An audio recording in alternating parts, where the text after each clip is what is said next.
Good afternoon, Bank Street community. My name is Jed Lippert, and I am very, very proud to be the head of the School for Children and also the parent of two children in the 11s, 12s. While we are physically apart for the time being, never before has the importance of remaining socially connected been more clear. It is for this reason that we have created Bank Street Connects, our community gathering place.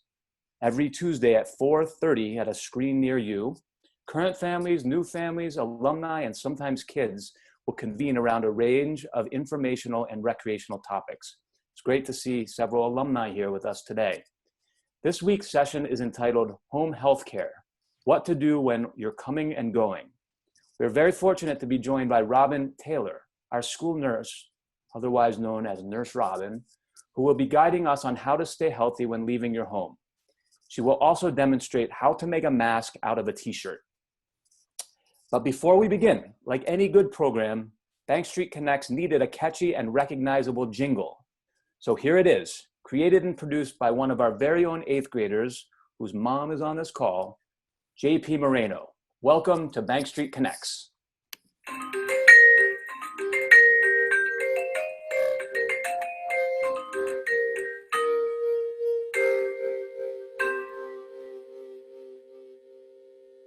Robin, take it away. Okay. So I just thought that because of this pandemic and people are very nervous about going out, I just thought I'd put together some safe, some tips on how to be safe when you're leaving, going out of your home. So I was just going to go over a little bit of the virus and transmission, shopping for foods and essentials, getting deliveries and takeout, going to the bank, going to the doctor or getting medicine, telemedicine options, when to wear a mask, and making a mask from a t-shirt will be at the end. And then we'll take some Q&A. Okay.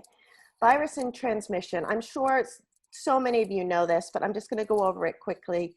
The virus is thought to spread mainly from person to person between people who are in close contact with one another within about 6 feet, and through respiratory droplets produced when people who are infected sneeze or cough. There's some research that it can stay on surfaces for a certain amount of time. There's also aerolization. I don't think that they've got anything definitive, but these are all ways that the virus is thought to be spread. So some recent studies suggest that COVID can spread by people who don't have any symptoms.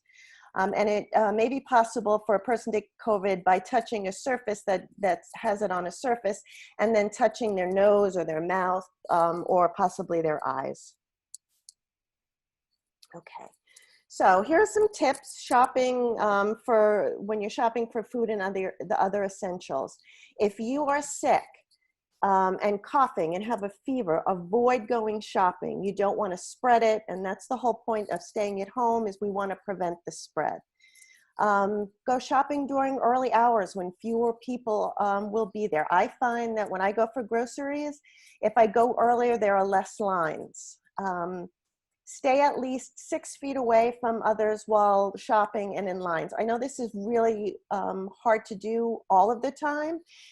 So therefore you should make sure you have a mask when you go out to cover your nose and your mouth when you go out in public. If you're going to be using a shopping cart or a basket, I would bring some wipes with me. You can wipe it down. After you wipe it down, use some hand sanitizer to clean your hands. And this is really key. Do not touch your eyes, nose, or mouth.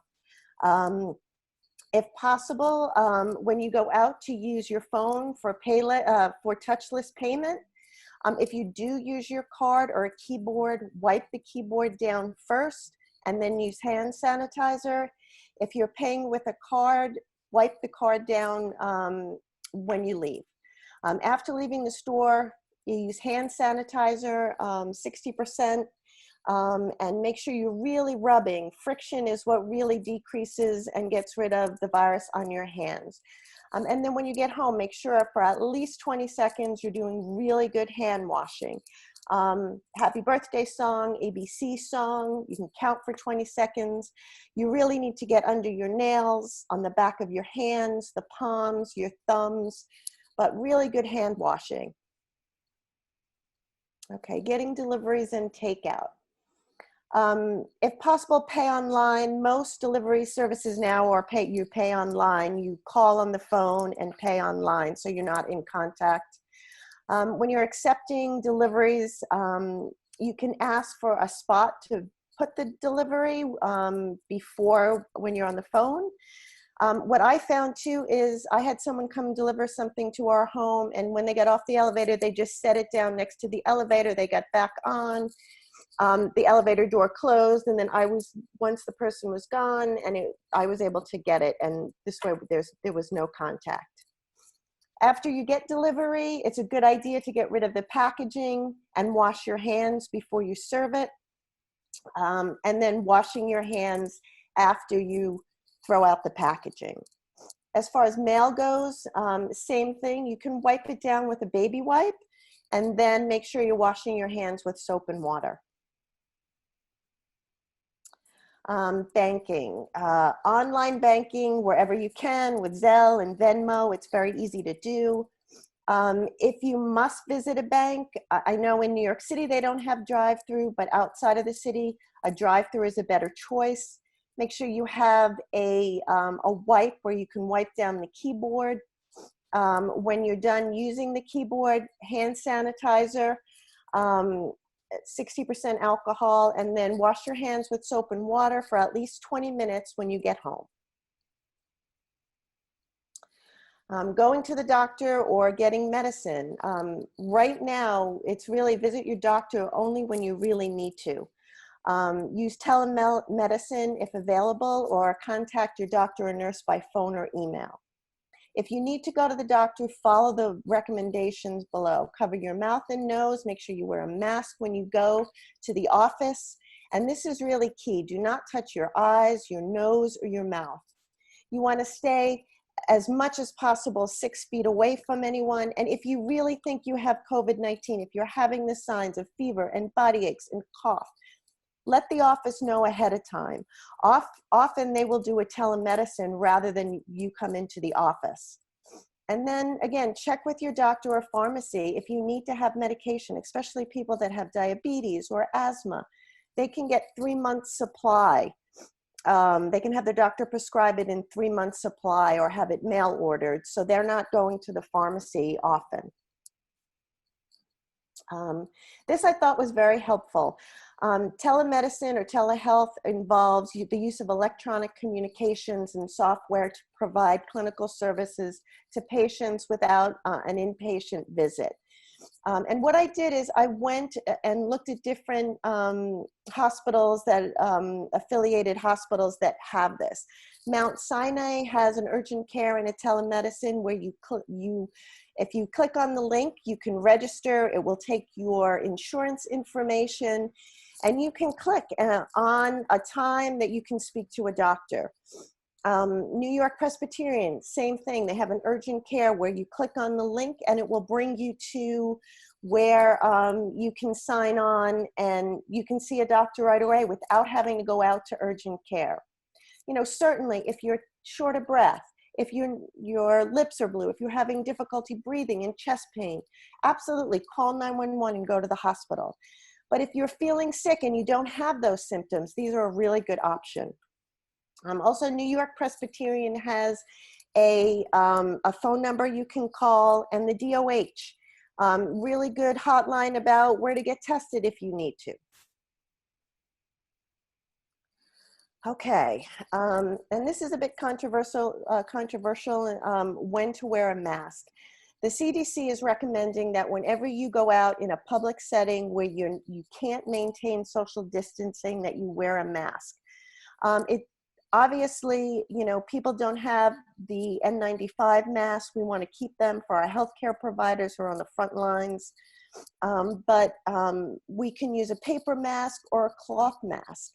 And one of the good things about a cloth mask is when you take it off, you can throw it right into the washing machine. And I'm going to show you how to make a quick mask, how to take it off so you're not touching the outside of the mask. Also, you know, the reason that you're using the mask is there are people that have COVID-19 that don't have any symptoms, and you don't want to be the one who doesn't have symptoms and has it and is talking or is spreading it to someone else. And then again, just remember, cloth face coverings should not be placed on children under 2 years of age. They have a really hard time breathing and negotiating, and you don't want to have any problems with shortness of breath or not breathing. Okay, so I made my own t-shirt at home, t-shirt mask, and here it is. I don't know if everybody can see it. And so I'm just gonna put it on for a second and just show you. You wanna kind of tie it up high on the top of your head. And then below. Okay, and when you take it off, you wanna untie it and hold the strings. You don't wanna touch the outside, and then you can just throw it right into the washing machine. Okay, so what you're gonna need is you're gonna need a t-shirt and scissors. And I found that the tutorial, I just had to edit it just a little bit because when I did it the way they told me to do it, the strings were just a little bit too short. So let me show you how to do it. Okay, so I'm just gonna drip my screen. So here's my t-shirt. And it's very easy to do. Kids can do it. You can use colorful t-shirts if you want. So you're gonna cut it across, just like that. And it's about 7 to 10 inches wide. Okay, so I'm gonna get rid of this. So now you have kind of a rectangular piece. So I don't need all of this, so I'm gonna cut this off just a little bit. Okay, so now you have a piece with an open ending, and you're gonna kind of cut a rectangular shape on both sides, and then you're gonna cut it across, and voila, you have your mask. So I'm gonna open it for any questions that people have. And if people can write their questions in the chat box. Robin, so one question is whether or not people should be wearing masks when they're in the park. Well, you know, I think that it depends on, you know, if you're in the park and if you're there early in the morning, there's absolutely no one around, then there's not a need to wear a mask. But if you're in the park and it's a busy time like the afternoon and people are, you know, not practicing good social distancing, yeah, absolutely, I would wear a mask.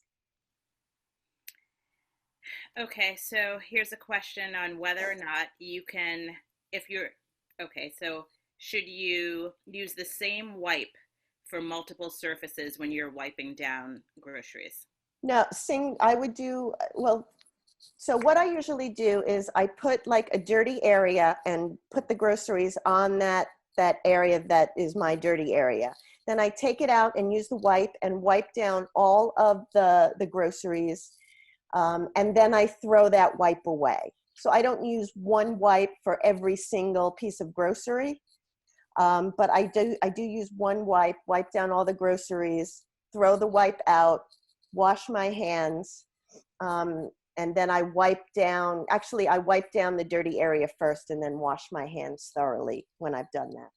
Okay, and if you do not have wipes, can you tell us some other substances that we can use to wash down groceries with? I mean, you can just use a paper towel and some soap and water, and that the friction from wiping down will decrease it.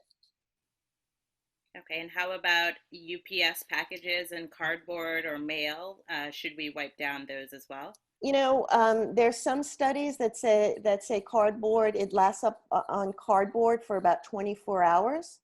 So what we've been doing at home, and this is just being super safe because I have a child at high risk, we just wipe down the packages, open them up, take whatever it is out of the package, throw it out, and then do a really good hand washing. And we're just being super safe.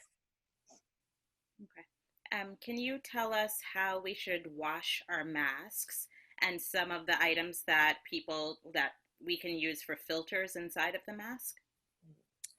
See, paper mask you can't really wash because they disintegrate. So that's not something you can wash. But the cloth masks, if you make cloth masks, you can just throw them in the washing machine. And I'm not sure what filters you're talking about, what you're using, but if they're paper filters, then you just can't wash them. No, just some people have been using coffee filters inside of masks. Some people have been using gauze. There are lots of different Yeah, suggestions. those have to be, they can't be washed. They should be thrown out in, after use. Okay, and should we use hot water to wash all of our masks? Yeah, definitely hot water and detergent. Okay, and can you explain to us the purpose that a t-shirt or a cloth mask serves? Isn't it true that viruses can penetrate the porous surface of the t-shirt mask? So yes, absolutely. So this is not an absolute solution. This is us trying to do the best that we can. Obviously, we don't have N95 masks because we want to save them for healthcare providers.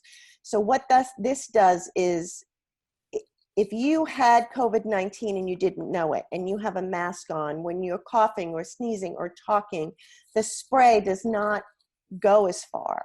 So therefore, you're helping to decrease the amount of virus that you could spread. And that's really the basis behind wearing a cloth mask. Okay, can you tell us, a lot of us live in large apartment buildings. Can you tell us sort of how long the virus lingers in the air in sort of the communal laundry room, in empty elevators? Like, should we wipe down the washing machines when we're using them in a laundromat in a large building?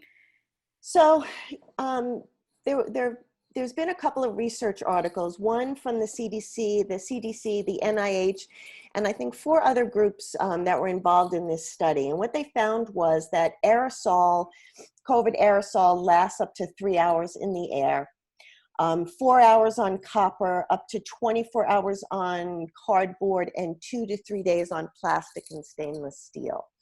They're still not absolutely sure how much viral load is on surfaces and how easy it is to transfer it. So I guess my question is, if you have wipes and you can wipe something down and then clean your hands, I think that's a safe way to go. Also masks are kind of a cue to not touch your face and your nose. If your mask is covering your face and your nose, then you can't, if you had something on your fingers, you wouldn't be transferring it into your nose or your mouth. So I think that if you're using communal areas and you have wipes, I think I would wipe it down and then clean my hands after. If you don't have wipes, then I would make sure that I'm using alcohol, 60% alcohol, and then washing my hands really thoroughly and not touching my face. Okay, now some children are feeling scared to go outside. What can a parent say about whether or not it's safe to go outside? And if we are in a space where there aren't very many people or no one else is there, should we still wear our mask? So I think if you're not around anybody, if you're in the park early in the morning, sometimes I walk the dog early in the morning, and if there's no one around, if I'm out early, I don't have my mask on, but I have it in my pocket. And if I see a lot of people congregating, I put my mask on. And I think that if you explain to children exactly how the virus is spread and that, this is how you keep safe. You don't touch your face. We're washing our hands. And I think if you give them tools on how to, stay safe, I think that's going to decrease their anxiety. Thank you. Okay, so is hand washing enough? Or if we have latex gloves, should we wear them? And can they be washed and reused? Washed and reused. I would definitely not reuse latex gloves. And I think that gloves are another option, but you also have to be really careful, because if you touch things and then you touch the gloves to your face, then they're not any better than not having gloves. Also, you really have to know how to take gloves off. If you give me a second, I'm going to grab a pair of gloves and I will show you how to take them off so you don't spread. All right, hang on one sec. Wait, I have an assistant.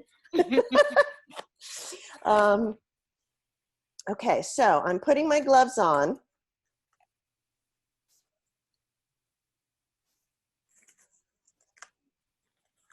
Okay, so everybody can see my gloves. So now if you're out and about and you're touching things, when you take your gloves off, you have to consider the outside of the glove contaminated, right? So now this is contaminated and this is contaminated. So I'm grabbing two contaminated areas, but I'm not touching my skin with it, right? So now I pull that off. Now the inside of my hand is not considered contaminated. So now I'm gonna put it underneath here and I'm gonna pull it off. So now both contaminated areas are inside the glove, and then you're going to toss it. Also, I mean, you can't be certain that something didn't get in on your hand. So after you take off gloves, wash your hands. Same thing. 20 seconds, soap and water, a lot of rigorous rubbing. Okay. Once I've gone out to do my banking, should I then sanitize my bank card, my keys, and everything else that I've used outside? I have been doing that. There's no strong studies that say absolutely this is how it's spread, but I think washing my keys and using a little alcohol wipe on my card is not anything that's hard to do. So I have been washing my keys down, because a lot of times the buttons in the elevator, I'll use my keys just to press them, and then bring it in, wash my keys down, my bank card, and then I wash my hands thoroughly. Okay, and should we be sanitizing our telephones? I have been doing that also. You know, if I'm out and about and I'm using my phone, definitely, especially if you're out at the grocery store or you're looking at, you've touched things and then you've looked at your phone. So I've been using the alcohol, the 60% alcohol, just to wipe down my phone. And what I usually do is I come in, I wipe down my phone, my card, anything that I've touched, and then I wash my hands thoroughly. Okay, can you talk a little bit more about why we shouldn't wash and reuse gloves? If we're washing our hands for 20 seconds, wouldn't the same sort of apply to the latex glove? You know what? Washing and soap and heat can affect the porousness of gloves. And, you know, some of the gloves we have are not as good as the other. They're not as, hospital grade. And so it's not ever recommended, ever in a hospital setting anywhere, to wash the gloves. It's always take the gloves off and then wash your hands. And because you're afraid that, it can get through the glove or can go underneath the glove. So no, it is never recommended to wash the gloves. I mean, unless you're using like heavy duty gloves to wash your, like heavy rubber gloves when you're washing dishes, those you can rinse off. But the nitrile gloves or the latex gloves, or the vinyl gloves, they do not recommend washing them. Can you talk a little bit about what to do if a family member has COVID-19 and you are all quarantined in an apartment in New York City? So that's a tough one.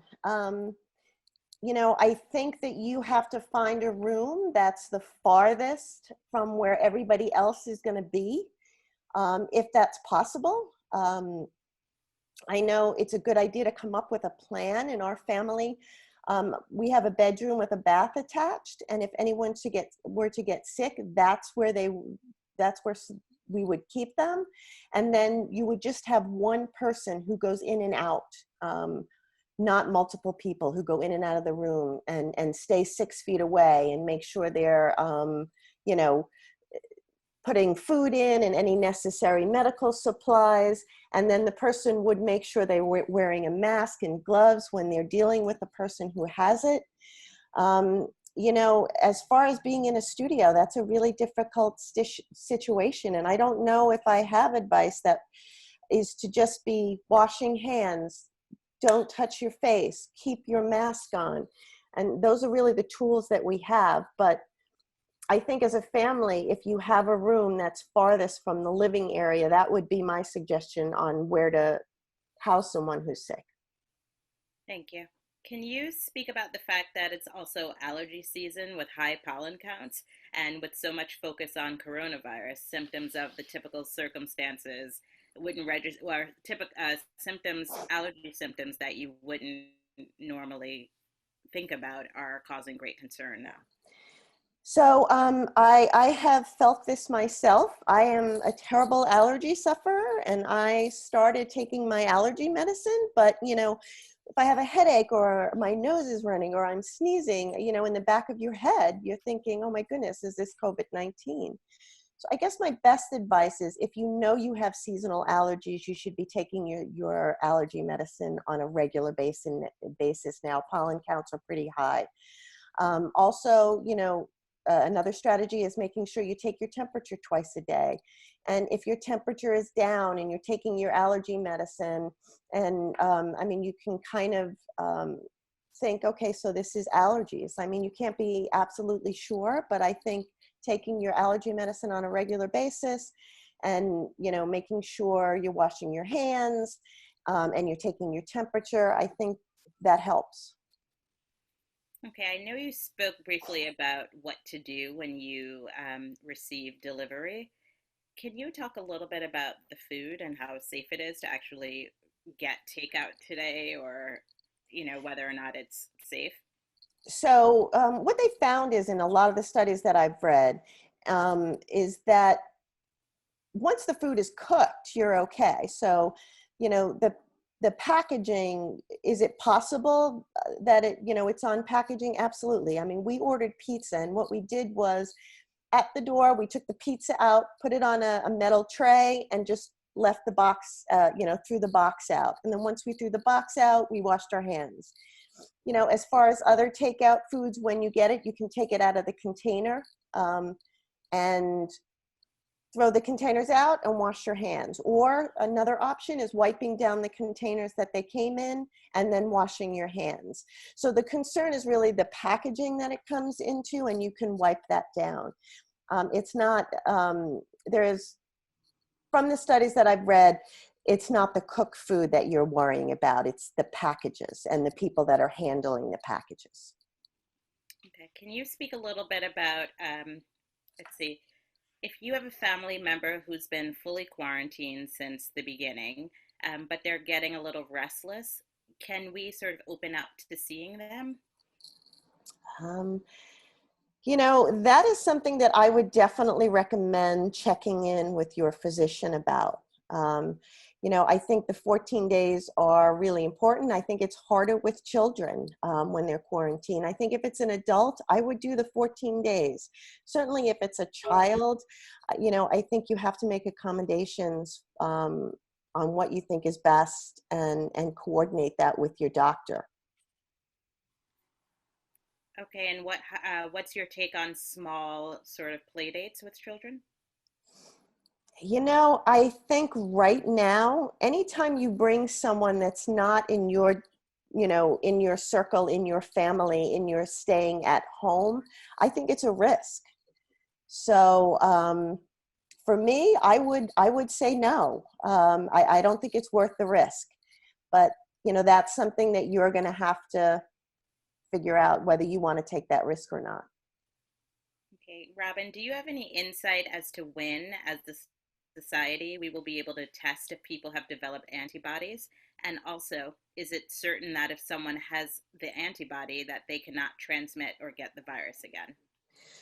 So there's some, you know, there's some data that once you've had it, that you have antibodies for a certain amount of time. They have not determined how long that time frame is. They don't know if it's going to be something like the flu where it's yearly basis, you'll have to be updated. I think that they're not going to have antibody testing. There's two different kinds. There's a blood test, and they're working on a finger prick.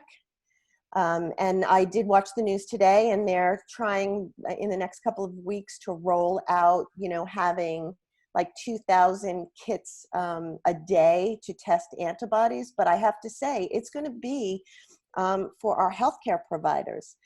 That's who's going to be first in line. And as a society, to think that we're going to get everybody tested for antibodies, I don't think that's realistic. So that's where we're at. And as far as a vaccine goes, from what I've been hearing from all of the health professionals, we're looking at least another year before we have a vaccine that we can use widespread in the community. And they're doing testing now, and they're hoping to, in about a year, to have that vaccine ready. Okay. I wanted to really thank you for today, Robin. And for preparing so thoughtfully and diligently, and for giving so much practical and wise advice. And no matter how many times we've heard these things, it's really important to use our common sense right now. And thank you for being such a pillar of poise during these challenging times. Do you want to say a little bit about your availability for children and families during the week? Yeah, so I'm on the parent calendar, and I have an hour in the morning and an hour in the afternoon that if your child just wants to pop in and say hello, I would love that.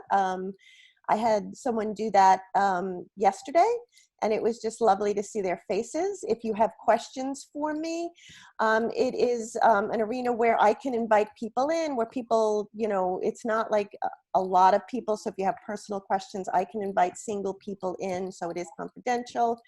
And if, those hours that I have allotted don't work for you, shoot me an email and I can absolutely make time for you.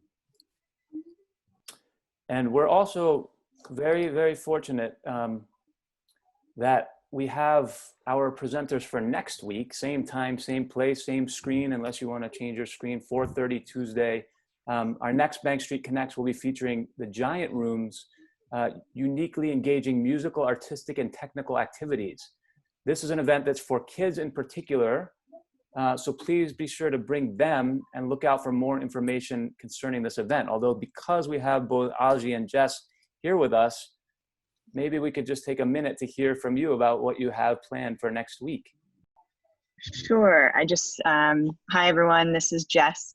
If I haven't met you yet in person, it's nice to virtually meet you all, and we're very much looking forward to our session with you next week. As Jed alluded, we're going to do a family making experience next week. So bring your markers, so different materials that we'll ask for people to bring is if you want to participate in making a physical object, we're going to ask that you bring markers and paper. And if you want to participate with us by building a digital object, you will also have that opportunity. And we're going to use code.org, I believe, for that. So those are kind of the two ways that you can participate, and we're going to do kind of an emergent art experience where we get you to draw a bunch of objects, and then it'll turn into something at the end, and then we'll all kind of share and show off what we created either physically or digitally. So I'll pause there and I'll let Ozzy, I see your video's back on, so if you want to add, go for it. No, I think that was right on, and it is for everyone, kids and adults. I think hopefully parents will enjoy it as much as kids. We all, anytime we do it, we really enjoy it ourselves. So, and the idea is like we are gonna work on this, putting together a field of flowers, and hopefully bring spring into our homes at the end of the session. So we're very excited about it. Thank you so much to both of you. So Bank Street Connects is sometimes informational, sometimes recreational, and always communal. So we're really happy that you are our next presenters a week from today. And thank you for doing that. Thank you. It's been wonderful to see all of you. While clearly no one of us wants to exist as a community in this way, we are still grateful that we're able to be together. So thank you very much and have a great afternoon.